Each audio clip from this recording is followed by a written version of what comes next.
தினத்தியான நிகழ்ச்சிக்கு உங்களை அழைப்பதில் நான் மிகவும் மகிழ்ச்சி அடைகிறேன். இன்று நாம் பார்க்க போகும் தேவ செய்தியின் தலைப்பு, உங்கள் இருதயம் நொறுக்கப்படுகிறதா? வேதனைப்படுகிறீர்களா? மிகவும் துன்பத்திற்கு ஆளாக்கப்படுகிறீர்களா? உங்களை கேவலப்படுத்துகிறார்களா? உங்களை கீழ்த்தரமாக நடத்துகிறார்களா? கவலையே படாதீர்கள். கர்த்தரிடத்தில் உண்மையாயிருந்து அவருக்கு உங்களை ஒப்பு கொடுத்து பாருங்களேன். கர்த்தர் உங்களை உயர்த்துவார். ஒருவேளை கர்த்தர் அவர்களை உங்களை பகைக்க சொல்லி இருக்கலாம், உங்களை துன்புறுத்த சொல்லி இருக்கலாம். ஏன் என்றால் உங்களையும் என்னையும் அவர் புடம் போட்டு பார்க்க விரும்பி இருக்கலாம். சங்கீதம் 105:25 இவ்வாறு சொல்கிறது, தம்முடைய ஜனங்களை பகைக்கவும் தம்முடைய ஊழியக்காரரை வஞ்சனையாய் நடத்தவும் அவர்களுடைய இருதயத்தை மாற்றினார். கர்த்தருக்கு பிடித்தமான பிள்ளைகளை பகைக்கிறதற்கும் கர்த்தருடைய ஊழியக்காரரை வஞ்சனையாய் நடத்துவதற்கும் அவர்களுடைய இருதயத்தை மாற்றினார் என்று வேதம் சொல்கிறது. எனக்கு தெரிந்த ஒரு நண்பர் இருந்தார். அவருடைய மனைவியோடு உடன் பிறந்த சகோதரர் அவர்கள் பேர பிள்ளைகளுக்கு சொல்லிக் கொடுத்த வார்த்தை வெளித்தாத்தா. நம்மளாம் பார்த்தீங்கன்னா சித்தப்பா பெரியப்பா அப்படி தான் சொல்லிக் கொடுப்போம். அவங்க சொல்லிக் கொடுத்த வார்த்தை வெளித்தாத்தா. அந்த பிள்ளைகளும் அவரை வெளித்தாத்தா வெளித்தாத்தா என்று பேசுவது உண்டு.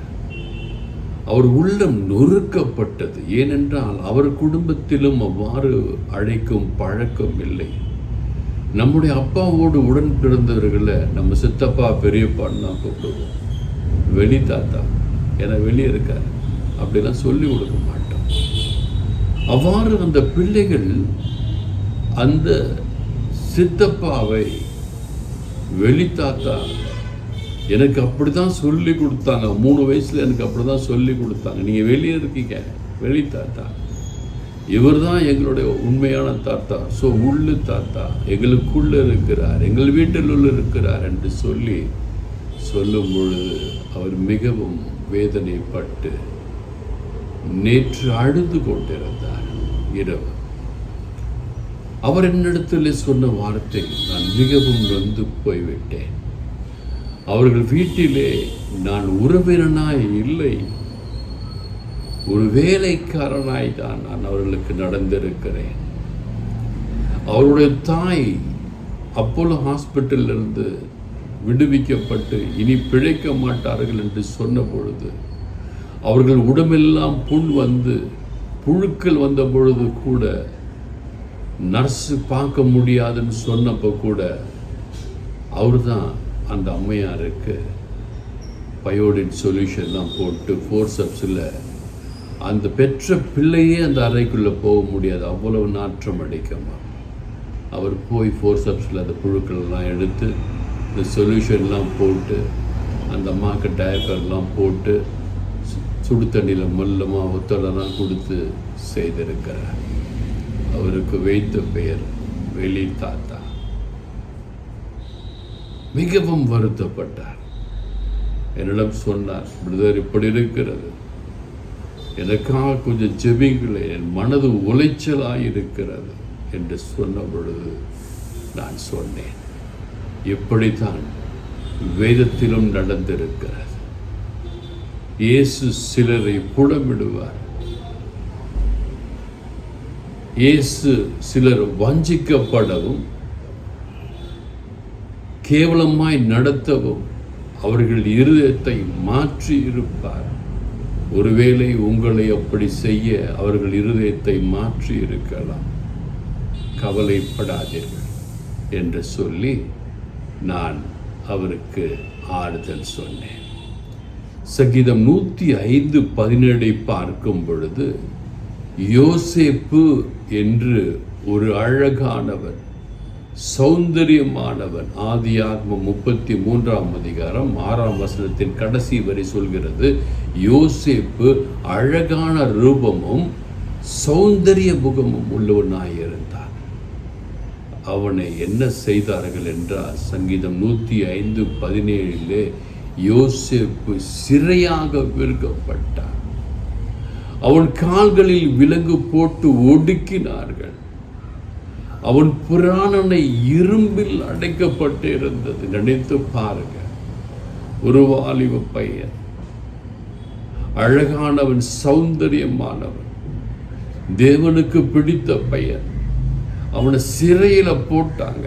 அவனை காலுக்கு விலங்கு போட்டாங்க, ஒடுக்கினாங்க, கேவலமா பேசினாங்க. அவன் பிராணன், அவன் உயிர் இரும்பில் அடைக்கப்பட்டிருந்தது என்றால் சிறைச்சாலையில் அடைக்கப்பட்டிருந்தது. ஒருவேளை நீங்களும் கூட அவ்வாறு அடைக்கப்பட்டிருக்கலாம்.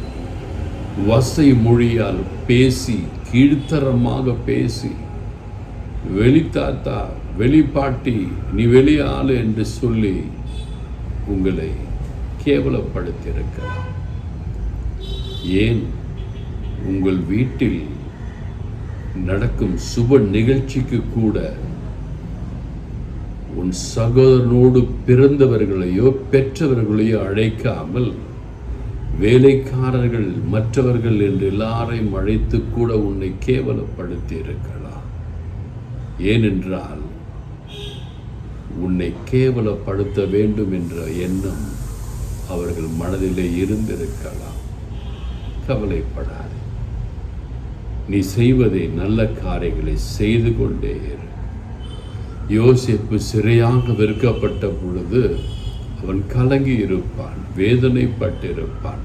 அவன் கால்களுக்கு விலங்கு போட்டு நீ யாரையுமே பார்க்கக்கூடாது, உன்னுடைய உறவினர்கள் யாருமே வரக்கூடாது, உன்னை சந்திக்க கூடாது, நாங்கள் இருக்கும் இடத்தில் அவர்கள் தீண்டத்தகாதவர்கள் என்று அவர்களை ஒதுக்கி வைத்து அக்கம் பக்கத்தில் இருப்பவர்களை கூட அழைத்திருக்கலாம். கவலைப்படாது. அவர்கள் பிள்ளைகளுக்கு சொல்லி கொடுத்திருக்கலாம், அவர்கள் பேர பிள்ளைகளுக்கு கூட சொல்லி கொடுத்திருக்கலாம், நீ தீண்டத்தகாத வெளி ஆள் என்று சொல்லியிருக்கலாம். கவலைப்படாதே. இதே சங்கீதம் 105:19 சொல்லுகிறது, கர்த்தருடைய வார்த்தை நிறைவேறும் அளவும் அவருடைய வசனம் அவனை புடமிட்டது. இந்த யோசேப்புக்கு கர்த்தருடைய வார்த்தை நிறைவேறும் மட்டும் புடமிடப்பட்டான். ஒருவேளை நீ பாடுபட வேண்டும், நீ கேவலப்பட வேண்டும், நீ துன்பப்பட வேண்டும், உன் இருதயம் உடைக்கப்பட வேண்டும் என்று சொல்லி கூட ஆண்டவர் அவர்களுக்கு அனுமதி கொடுத்திருக்கலாம். சங்கீதம் 105:25 சொல்லப்பட்டது போல பொறுமையாயிரு. சிலர் வீட்டை தட்டுவாங்க, உடனே நீங்கள் ஓடணும், உடனே ஓடி போய் திறக்கணும். ஆனால் அவங்க வீட்டில் பார்த்தீங்கன்னா பெரிய கேட்டை மூடிடுவாங்க. சின்ன கேட்டை திறந்தா கார் இடிக்கும், நம்ம கார் இடிக்கும். ஏன் உன் கார் தானே இடிக்குது, என் காரை இடிக்குது, என் கார் பத்திரமா உள்ளே இருக்குல்ல அப்படிம்பாங்க. கவலைப்படாதீர்கள். அவங்க காரை கூட உங்களை தொட அனுமதிக்க மாட்டாங்க. ஏனென்றால் அது விலை மதிப்பு மிக்கது. நீ தொடக்கூடாது. நீ வெளி தாத்தா வெளியாது. எனக்கு தேவைக்குன்னா நான் கூப்பிடுவேன், நீ வரணும். என் தேவைக்குன்னா நான் கூப்பிடுவேன், பொண்டாட்டி வரணும். நீங்கள் எங்களுக்கு பணிவிட செய்யணும். நான் சும்மா வாயில் பேசுவேன், அன்பாக இருப்பதை போல் நடிப்பேன். நான் உன்னை துன்புறுத்தி கொண்டே இருப்பேன், கேவலப்படுத்தி கொண்டே இருப்பேன் என்று சொல்லி உன்னை கேவலப்படுத்தலாம். கவலைப்படாதே, கண்ணீர் விடாதே. இப்படித்தான் யோசேப்பு கண்ணீர் விட்டு கேவலப்பட்டு கொண்டிருந்தார். சொந்த சகோதரனால் புறக்கணிக்கப்பட்டார், சொந்த சகோதரனால் வெறுக்கப்பட்டார், சொந்த சகோதரரால் அடித்து நொறுக்கப்பட்டான். வார்த்தைகளால், கேவலமான பேச்சுகளால். அவன் அழுததெல்லாம் ஆண்டவராக இயேசு கிறிஸ்துவை பார்த்து அழுதார். ஆண்டவரே, ஆண்டவரே என்று அழுதார். ஆண்டவர் என்ன செய்தார் தெரியுமா? அவன் கடைசி வரை உண்மையாக இருந்தார் ஆண்டவருக்கு.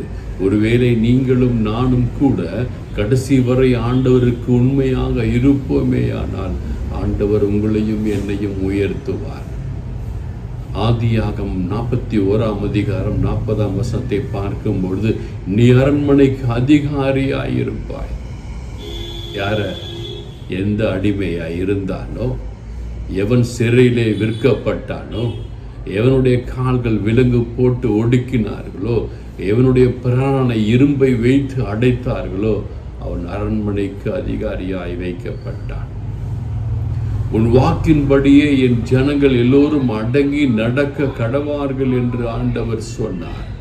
சிங்காசனத்தில் மேல் மாத்திரம் உனக்கும் அதிகாரம் இல்லை, உன்னிலும் நான் பெரியவன் என்று சொல்லி யோசேப்பை கர்த்தர் உயர்த்தி அழகு பார்த்தார். நீ ஒருவேளை துன்பப்பட்டு கொண்டிருக்கலாம், உன் வேலை செய்யும் ஸ்தலங்களிலே நீ அவமானப்படலாம், உன் உற்றார் உறவினர் மத்தியிலே நீ கேவலப்படுத்தப்படலாம்,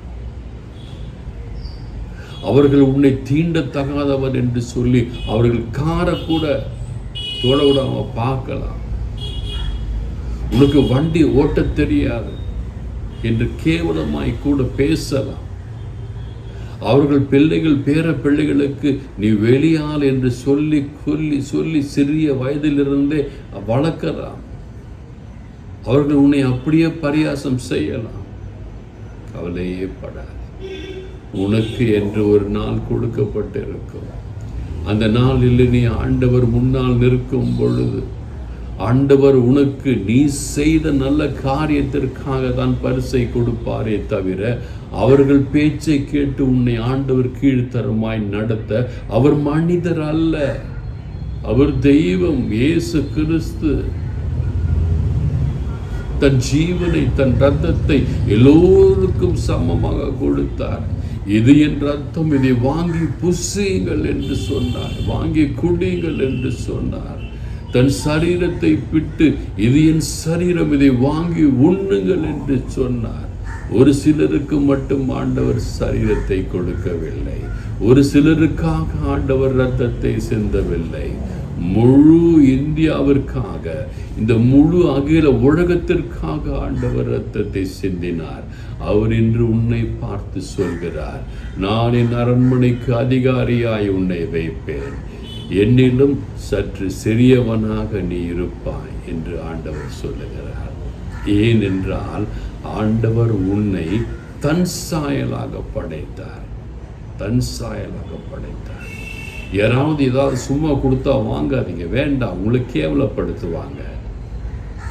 ஒரு சைக்கிளை கொடுத்துட்டு அடிக்கடி கேட்பாங்க சில பேர். அப்போ ஏதாவது கொடுத்தாங்கன்னா தயவு செய்து யார்கிட்டும் எதுவுமே வாங்காதீங்க, வேண்டாம், இலவசமே வேண்டாம். பேப்பர் கார்டுக்கு போடட்டும், பரவாயில்ல, நம்ம யார்ட்டுமே இலவசம் வாங்கக்கூடாது. நம்ம ஆண்டவருடைய பிள்ளைகள், நமக்கு என்று ஆண்டவர் எப்பொழுது நமக்கான காரியங்களை குறித்து வைத்திருக்கிறார்களோ அப்பொழுது அந்த காரியம் நமக்கு கிடைக்கும். நான் கூட என் பெற்ற பிள்ளைகளிடத்திலிருந்து கூட இலவசத்தை இனி வாங்கக்கூடாது என்று முடிவெடுத்து விட்டேன். நம்மிடத்தில் இருந்தால் நாம் செலவு செய்யலாம், நம்மிடத்தில் இருந்தால் நாம் சாப்பிடலாம், அவர்களிடத்தில் நீங்கள் கையேந்தக்கூடாது. நீங்கள் கொடுக்கிற இடத்தில் இருக்க வேண்டும். நீங்கள் இயேசுவின் பிள்ளைகள். ஆதியாகமம் 41 அதிகாரம் 41 எகிப்து தேசம் முழுவதும் உன்னை அதிகாரியாக்கினேன் என்று யோசேப்புக்கு ஆண்டவர் சொல்லுகிறார். உங்களையும் கூட ஆண்டவர் தனது சிங்காசனத்தில் வீற்றிருக்கும் இடத்தில் உன்னை அதிகாரியாய் ஆண்டவர் வைக்கலாம். அதே ஆதியாகமம் 41:42 தன் கையில் போடப்பட்டிருந்த தன் முத்திரை மோதத்தை கழற்றி யோசேப்பின் கையிலே போட்டார். உங்களுக்கும் ஆண்டவர் ஒரு முத்திரை மோதத்தை, பரலோகம் என்கிற முத்திரை மோதத்தை ஆண்டவர் கொடுக்க தயாராக இருக்கிறார். உடைக்கிற உங்கள் இருதயத்தை நினைத்து இனி கவலைப்படாதீர்கள். உங்களை துன்புறுத்துகிற அதிகாரிகளை நினைத்து கவலைப்படாதீர்கள். நீங்கள் வேலை செய்கிற வேலை ஸ்தலத்தில் நீங்கள் கொடுமைப்படுத்துகிறார்கள் என்று சொல்லி கவலைப்படாதீர்கள். உங்கள் உற்றார் உறவினர்கள் உங்களை கொடுமைப்படுத்துகிறார்கள், கீழ்த்தரமாய் பேசுகிறார்கள் என்று கவலைப்படாதீர்கள். கண்ணீர் விட்டு ஆண்டவரின் பாதத்திலே முழங்கால் படியிட்டு அழுங்கள். ஆண்டவர் உங்களை உயர்த்துவார். யோசேப்பை உயர்த்தின தேவன் உங்களை உயர்த்த வல்லவராயிருக்கிறார். யோசேப்பை அரவணைத்த தேவன், யோசேப்பை புதிய ஆடைகளை கொடுத்து அலங்கரித்த தேவன் உங்களையும் அலங்கரிக்க தயாராக இருக்கிறார். கவலைப்படாதீர்கள்.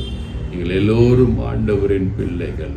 ஆண்டவர் பாவத்தை தான் வெறுக்கிறாரே தவிர பாவிகளை வெறுக்கவில்லை. இன்றும் உங்களுக்காகவும் எனக்காகவும் ஆண்டவர் சுற்றி திரிந்து கொண்டிருக்கிறார். தன் வார்த்தை என்கிற இந்த வேத வசனங்களை கொண்டு உங்களுக்காகவும் எனக்காகவும் ஆண்டவர் சுற்றி திரிகிறார். எங்கே எனக்காக காத்து கொண்டிருக்கிற மக்கள்? நான் அவர்களுக்கு என் ஜீவனை கொடுத்தேன், ஏதாவது செய்ய வேண்டும் என்று காத்து கொண்டிருக்கிறார். ஆண்டவருடைய வார்த்தையை கேட்டு நடப்பீர்களே ஆனால் நீங்கள் நல்லா இருப்பீங்க. உங்கள் குடும்பம் நல்லா இருக்கும், உங்கள் பிள்ளைகள் நல்லா இருப்பாங்க, உங்கள் பேர பிள்ளைகள் நல்லா இருப்பாங்க. God bless you all.